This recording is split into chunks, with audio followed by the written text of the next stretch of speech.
অনেকদিন আগের কথা। নদীর ধারে অবস্থিত একটা সুন্দর গ্রামে মিস্টার আর মিসেস কার্নেগির পরিবার থাকত। ওদের একটা মেয়ে আর একটা ছেলে ছিল। ছেলের নাম জোসেফ আর মেয়ের নাম ছিল হেলেন। মা, জোসেফ দাদা আমার কেক খেয়ে নিয়েছে। কোনো ব্যাপার না হেলেন, আমি বিকেলে মিস্টার ডাঙ্কেনের বেকারি থেকে তোমার জন্য নতুন কেক এনে দেব। জোসেফ সবসময় ওর মাকে বলতো। মম, তুমি আর ড্যাডি অনেক ফর্সা, হাইডেনও ফর্সা, আমি কেন কালো বলো তো? জোসেফ, তোমার রং যেমনই হোক, আমরা সবাই তোমায় ভালোবাসি। আর কারোর পরিচয় তার রং দিয়ে নয়, তার গুণ দিয়ে হয়। আজ তোমার বাবা বাড়িতে নেই, ওয়েদার খুব ঠান্ডা হয়ে যাচ্ছে। তুমি কি ফায়ারপ্লেসে আগুন জ্বালানোর জন্য কিছু শুকনো কাঠ নিয়ে আসবে? মিস্টার আর মিসেস কার্নেগি জোসেফের আসল বাবা মা ছিলেন না, কিন্তু জোসেফ এই কথাটা জানত না। জোসেফ পাহাড়ের জঙ্গলে কাঠ আনতে চলে গেল। বরফ পড়ছিল আর পুরো জঙ্গলটা বরফে ঢাকা ছিল।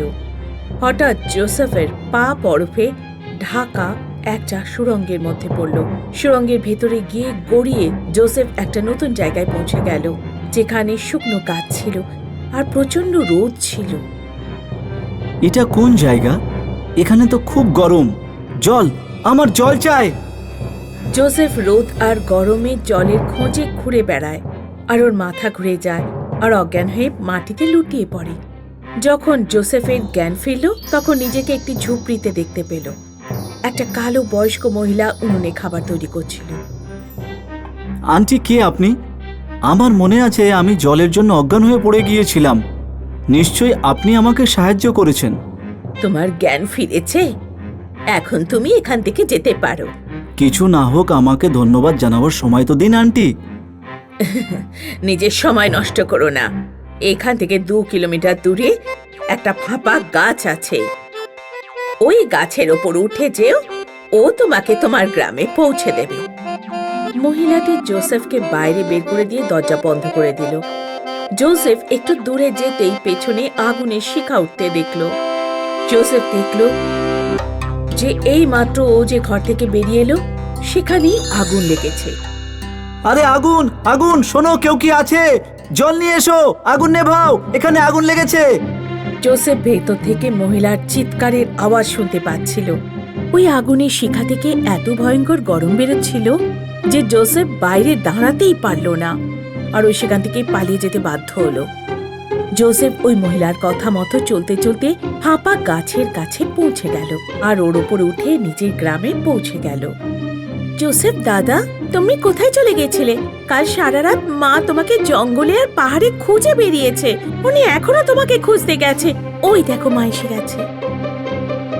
জোসেফ ভাবলো যদিও হেলেনার মাকে সব সত্যি কথা বলে দেয়, তাহলে ওরা ভয় পেয়ে যাবে আর কখনো জোসেফকে ওখানে যেতে দেবে না যেখান থেকে ও এসেছে। জোসেফ সেখানে আবার যাওয়ার কথা ভাবছিল, আর ওই বয়স্ক মহিলার সাথে দেখা করার কথাও ভাবছিল।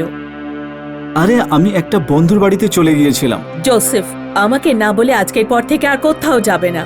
আমি তোমাকে আর কাঠ আনতে জঙ্গলে পাঠাবো না।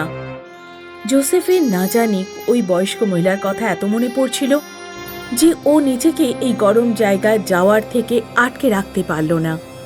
যখনই ওর মা বাবা বাড়িতে থাকতো না, তখন যে কোনো বাহানায় জোসেফ বাড়ি থেকে বেরিয়ে যেত আর ফাঁপা গাছের ভেতর দিয়ে গরম গ্রামে পৌঁছে যেত, যেখানে ওই বয়স্ক মহিলা থাকতো। আমি তো ভেবেছিলাম যে আন্টি পুড়ে মারা গেছে, কিন্তু এরকমটা হয়নি। আন্টি, দরজা খুলুন, আমি আপনার সঙ্গে দেখা করতে এসেছি। তুমি আমার সাথে কেন দেখা করতে এসেছো? চলে যাও এখান থেকে, না হলে আগুনে পুড়ে যাবে। এই কথা বলে বয়স্ক মহিলা দরজা বন্ধ করে দিল।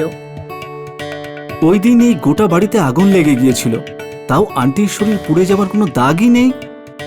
আর এই ঠান্ডা ওয়েদারে এই পুরো গ্রামে গরম কেন থাকে? আন্টি আর ওনার ঘরে কিছু তো রহস্য নিশ্চয়ই আছে। একদিন যখন বয়স্ক মহিলা কুয়ো থেকে জল আনতে গেল, তখন জোসেফ ওই বাড়িতে ঢুকে পড়ল। বাড়ির ভেতরে একটা ঘরের দরজায় তালা লাগানো ছিল। জোসেফ হাতুড়ি দিয়ে তালাটা ভাঙল আর ঘরের দরজাটা খুলল। ঘরের ভেতরের দৃশ্য দেখে জোসেফ অবাক হয়ে গেল।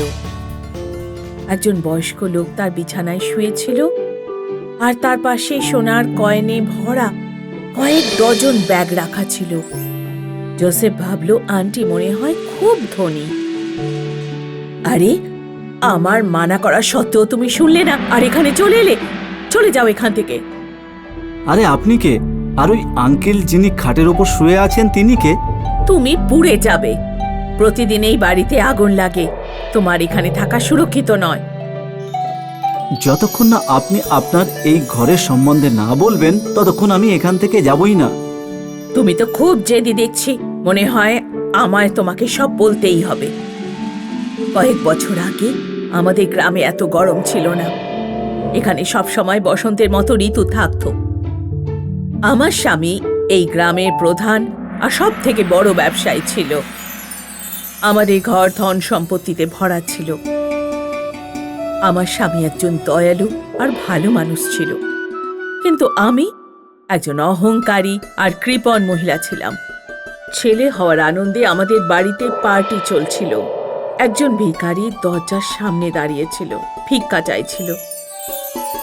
চলে যাও এখান থেকে, তোমার জামা কাপড় থেকে গন্ধ বেরোচ্ছে। কেন আমাদের বাড়ির পরিবেশ নষ্ট করছো? একদম না, টাকা কি কাছে ধরে? না জানে কোথা থেকে এই নোংরা শরীর নিয়ে আমাদের কাছে চলে আসে। চলে যাও আমার চোখের সামনে থেকে।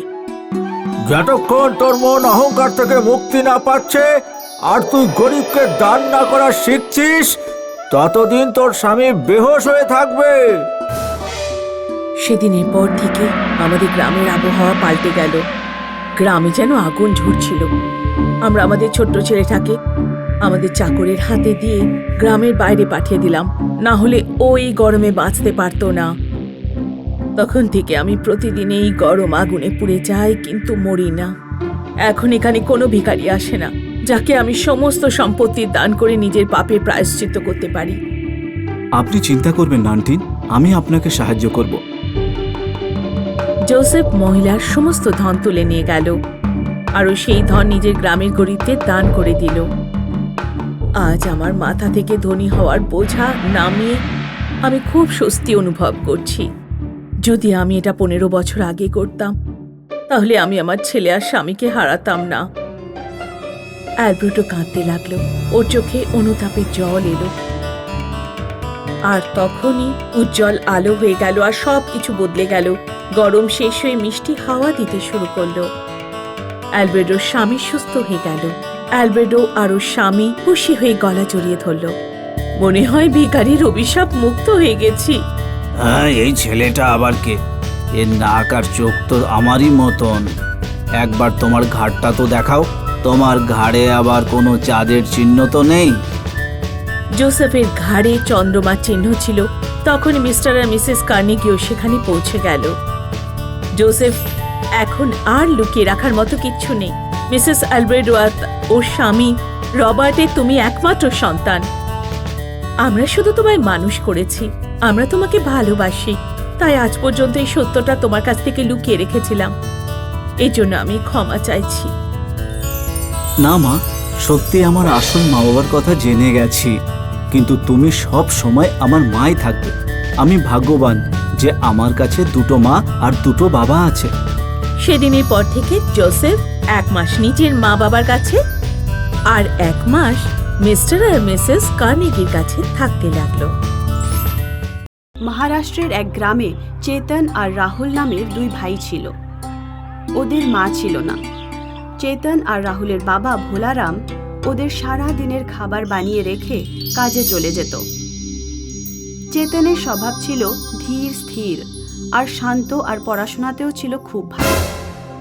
কিন্তু রাহুল চালাক, চতুর আর পড়াশোনায় একদমই বাজে। রাহুল মাঝে মাঝে স্কুল ফাঁকি দিত, অর্থাৎ ও বাবার সামনে চেতনের সাথে স্কুলে যাবার নাটক করত, কিন্তু মাঝ রাস্তাতেই নিজের বন্ধুদের সাথে খেলতে চলে যেত। রাহুল, কোথায় যাচ্ছ? এইভাবে বাবাকে মিথ্যে বলা ঠিক নয়। যদি তোমার স্কুলে যেতে ইচ্ছে না করে তাহলে বাবাকে বলে এসো। চুপ কর চেতন কুমার, যদি তুমি বাবাকে কিছু বলো তাহলে তোমার সব বই আমি কোটি কোটি করে ছিঁড়ে নালায় ভাসিয়ে দেবো, বুঝতে পারলে? গ্রামে মাঝে মাঝেই এক বুড়ি ঠাকুমা ভিক্ষে চাইতে আসতো।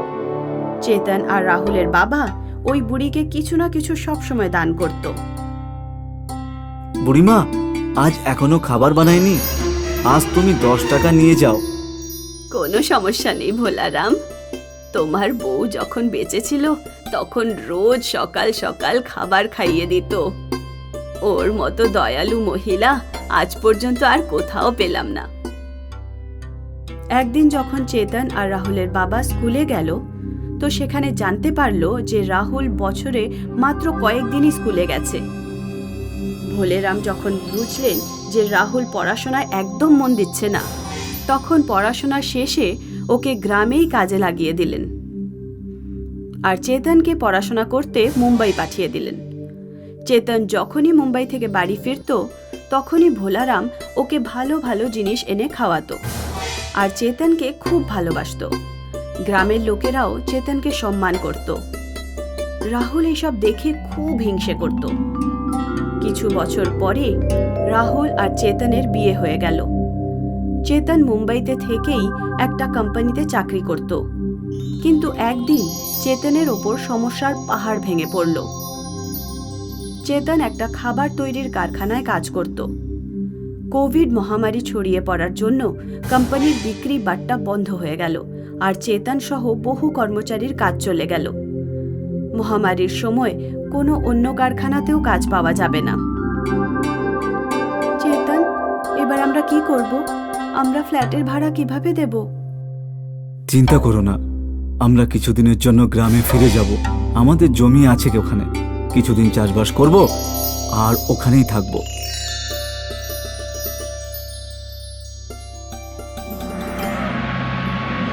চেতন যখন বাড়ি ফিরল তখন বিশাল আঘাত পেল। বাবা বেঁচে নেই, উনি বাড়ি আর সমস্ত জমি আমার নামে করে দিয়েছেন। এই বলে রাহুল ঘরের দরজা বন্ধ করে দিল। চেতন আর তার বউয়ের সাথে গ্রামে কেউই কথা বলতে চাইছিল না, কারণ সবার ভয় ছিল যে চেতন নিজের সাথে মহামারী নিয়ে আসেনি তো। দুজনে সারা দিন ক্ষুধার্ত তৃষ্ণার্ত ঘুরতে থাকলো।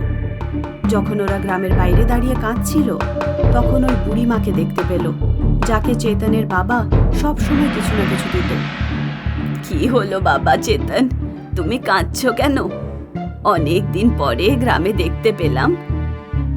চেতন বুড়িমাকে সব কথা জানালো। তোমার বাবা তোমাকে বাড়ি আর জমি দুটোতেই অর্ধেক ভাগ দিতে চেয়েছিল, কিন্তু তোমার ভাই রাহুল জোর করে ওনাকে দিয়ে সবকিছু নিজের নামে লিখিয়ে নিয়েছে। তুমি চিন্তা করো না, আমার কাছে তোমার জন্য কিছু আছে। বুড়িমা চেতনকে নিজের ভিক্ষাপাত্র দিল আর বলল, তুমি এই ভিক্ষাপাত্র হাতে নিয়ে যা চাইবে তাই পেয়ে যাবে। ভিক্ষাপাত্রটি দিয়ে বুড়িমা চলে গেল। চেতন সবার আগে ওই পাত্রের কাছে খাবার চাইল। খাওয়া দাওয়া হয়ে যাওয়ার পর ওরা একটা ছোট্ট ঘর চাইল। ওরা খুব ক্লান্ত ছিল, তাই শুয়ে পড়ল। কিন্তু তখনই ঘরের দরজায় কেউ ধাক্কালো। চেতন যখন দরজা খুলল তখনও দেখলো বাইরে ওই বুড়িমা দাঁড়িয়ে আছে।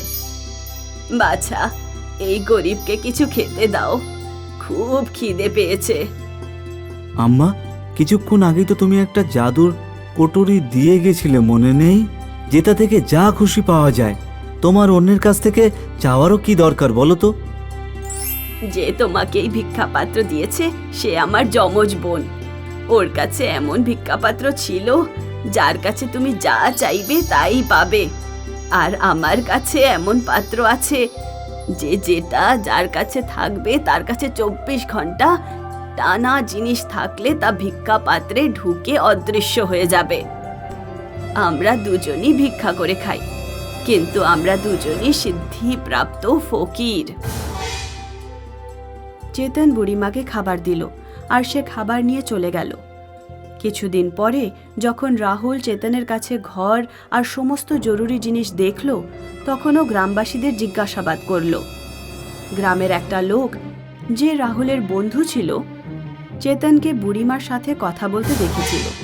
ও গিয়ে রাহুলকে সব কথা জানিয়ে দিল। আচ্ছা, বুড়ি ওকে একটা জাদুর কটুরি দিয়ে গেছে যেটা দিয়ে যা খুশি তাই পাওয়া যায়। এবার তো ওই বুড়ি কোনো মতেই বাঁচবে না। পরের দিন যখন বুড়িমা রাহুলের বাড়িতে ভিক্ষে করতে আসলো তখন ও জোর করে বুড়িমার থেকে তার ভিক্ষাপাত্র কেড়ে নিল। আরে আমার পাত্র ফেরত দাও, এই পাত্র নিয়ে তুমি কিছুই লাভ করতে পারবে না, দাও। বুড়ি, আমাকে পাগল বানিও না। চেতন তোমার জাদুর পাত্রের জন্য সব কিছু পেয়ে গেছে, আর আমাকে বলছো যে আমি কিছুই পাবো না। আমি তোমার কথায় বিশ্বাস করছি না। রাহুল বুড়িমার কোনো কথা শুনল না আর ওকে নিজের ঘরের সামনে থেকে তাড়িয়ে দিল। রাহুল জানতো না যে চেতনকে যে ভিক্ষাপাত্র দিয়েছিল সে অন্য বুড়িমা ছিল। সে ওই পাত্র নিজের কাছে রেখে নিল, যার মধ্যে ঢুকে সবকিছু অদৃশ্য হয়ে যায়। পরের দিন যখন ও ঘুম থেকে উঠল তখন ও দেখল যে এক এক করে ওর ঘরের সব জিনিস পাত্রের মধ্যে ঢুকে যাচ্ছে। আরে আরে আরে আরে, এই এ কি হচ্ছে? কি হচ্ছে এটা? অবশেষে রাহুলের বউও পাত্রে ঢুকে যাচ্ছিল। রাহুল ওর বউয়ের পা ধরে আটকাতে গেল, অনেক চেষ্টা করল, কিন্তু রাহুল ওর বউয়ের সাথে পাত্রের দিকে এগিয়ে চলে যাচ্ছিল। অবশেষে ওকে ওর বউকে ছাড়তে হলো। কেউ আমার ঘর পরিবার ফিরিয়ে দাও, এই সব ভিক্ষা পাত্র তো গিলে নিয়েছে।